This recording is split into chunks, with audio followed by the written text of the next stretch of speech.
It's that time again. Done. Everyone out there, if you get one thing from this challenge other than all the food stuff, make it a morning run. Go to bed early, get up early and run. It's one of the best habits you can have. It's absolutely the perfect example of how you get ahead. You got to wake up, do something you don't want to do, something that's hard, something that causes adversity, something that's thankless, something that you progress very, very slowly, but something that you get the most amazing benefits if you do work at it and you are consistent and you do put the effort in and you do what most people aren't prepared to do. Early as you can, get the trainers on before the mind knows what it's doing and run. Just run.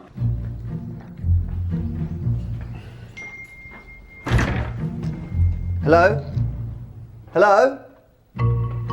Hi, Boz. Anna Morris is the woman who's been responsible for coming up with all these great recipes that we've been sending out in our food boxes. So once a week I come to Anna's place and we go through what we're going to do for the next week of food. So that's why I'm here now. Into the fridge. Not really playing by the rules. 3 recipes today. Mexican cauliflower rice, chickpea and avocado smash, chicken stir fry with a citrus sauce. I have to come here and test all this disgusting food.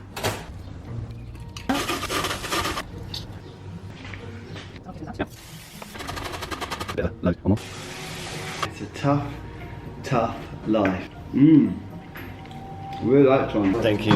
Thanks. Thank you. Any funny stories, guys? My vlog is looking a bit sparse so far. If anyone's got any funny stories, Janine, have you got any funny anecdotes? Squishy onions. That's all right. Yeah, we'll go with the squishy onion story. They're not good quality enough. Yeah. What? I like the fact that you're vigilant with your onions this morning, Janine. Yeah, I had a mushy banana last week. Oh, she's not happy with the onions or the bananas. Hello, Janine. How are you? How's it going? She's on form this morning. Drink again, Bruce. What have you got there, Daz? I've got a little red chilli. That's a tiny, spiky chilli.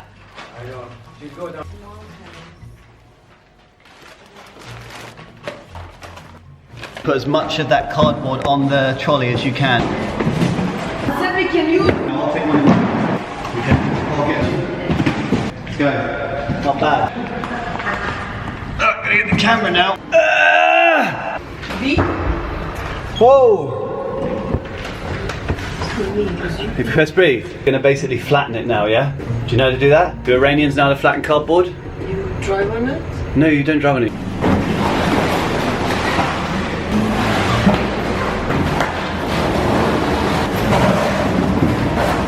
We've learnt something here today.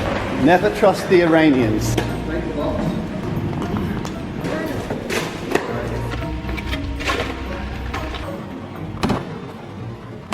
Into the car, Lillian. I will vlog this. You do the work.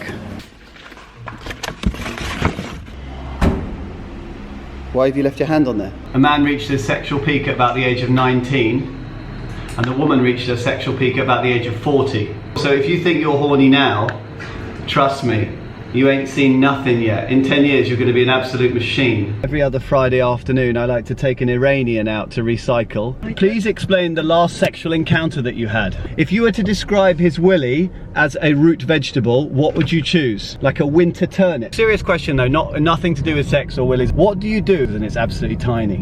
I would just leave. Would you? What do you mean? What, you wouldn't say anything? No. What, so you'd just be like... You'd say nothing? No. He will know. Oh my God! Well, come on, Iranian, recycle. So here she comes. As you can see there, she's already littering. Can't tell you how hot my balls are at the moment.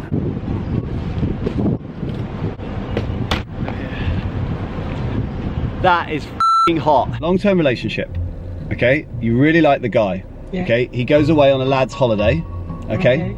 And he has a skiing accident, okay? And he has to have his penis amputated. Okay, you're married, right? You're married at this point. What would you do? You would stay? Yeah, I might. If he's a good friend. Even though he had a little stump? Did you just fart? Yeah. There's nothing wrong with farting, Janine. Right, guys. How many did we do today? 82! Yeah! Thanks everybody.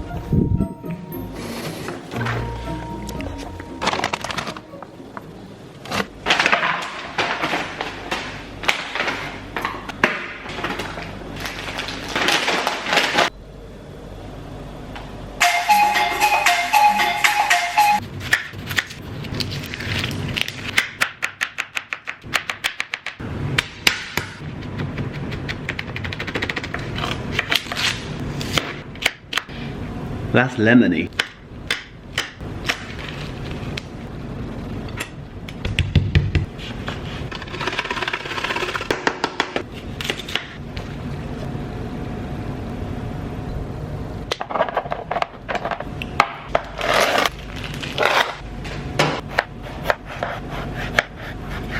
Now it's the fun bit.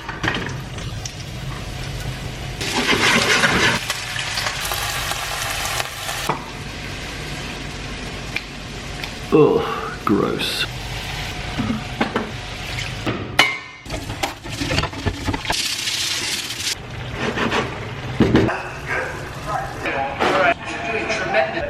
It's not a travel ban. No bullshit. This food, this Sri Lankan curry, is absolutely delicious.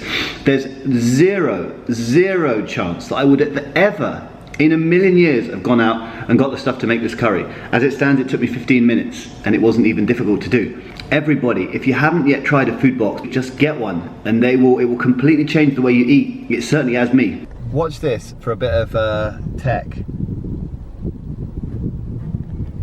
Call the Blackie. Oh, I said no match found.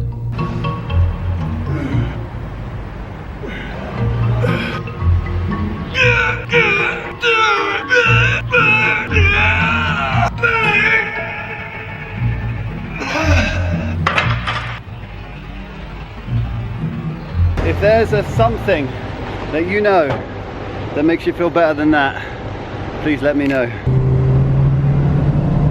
We did it. We get everything done. It's a very close run thing, but everything is made and we're ready to go tomorrow for the big collection. Night. Morning. All of these things here are now going to be collected, and there's always one or two people who try to destroy me by saying, can I pick it up at 1:30? Or can I get it on Sunday morning? Why do we look I look pink. I don't know.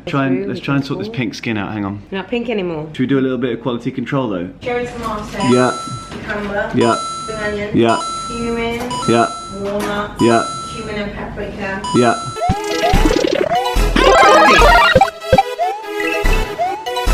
Ginger. Yeah. No wonder you didn't call in advance. Okay, all right. I don't even know why I put the camera on, Susie. I've got nothing to say. No. And I look pink again. These little babies are being put together now. They will all be adopted out very soon. Will the Rats sent me downstairs on the last box 5 times in the elevator. 5 times, Miss Rouse. Yes, you did. We did it, baby! When you do these boxes, you basically do a task that you can either do in its whole, in its completion. So for example, you can either take the coriander out of the bag, chop the coriander into the right amount, put the coriander into the receptacle, seal the receptacle, put the label on it, and you've got one bag of coriander. Or you can break that task up into its tiniest component parts. Count the amount of bags, open up all of the bags, chop all of the coriander in one go, stuff the bags in one go, seal all the bags in one go. If you do it the second way, you'll find you're working 5, 6, 7, 10 times quicker than if you tried to do the whole thing in one go. When you stop doing something and then start doing a new task, the brain has to keep stopping and starting again. There's a guy called Adam Smith. Hello, mate. I'm Adam Smith. He's the guy that started economics. He spoke about a pin factory. He found that one guy in a day could make 10 pins. But 10 men working in a team, splitting the tasks up, could make 28,000 pins. I was just breaking up the cardboard boxes just there. And I started off, trying to rip the boxes up. You flatten them down to take them to the recycling. I started off trying to rip the boxes up, corner by corner, corner by corner. By about the 8th or 9th box, my brain had worked out, if you rip the 2 supporting central columns out, the whole thing falls apart. So rather than wrestling with 4 corners and then flattening it, you could just go, put it on the floor. Now this thing here, it's not just about making pins or splitting cardboard boxes. You can do it for anything. You become so much more productive because the brain works when you focus, you really zone in on one thing. It doesn't work when you do 1,000,001 things. And I've learned that from doing these food boxes. In today's world, we are taught to do 1,000,001 things. Multitasking is the way to crucify your productivity. I think you do it faster to a higher standard if you split that task up and focus on the specific components of that task.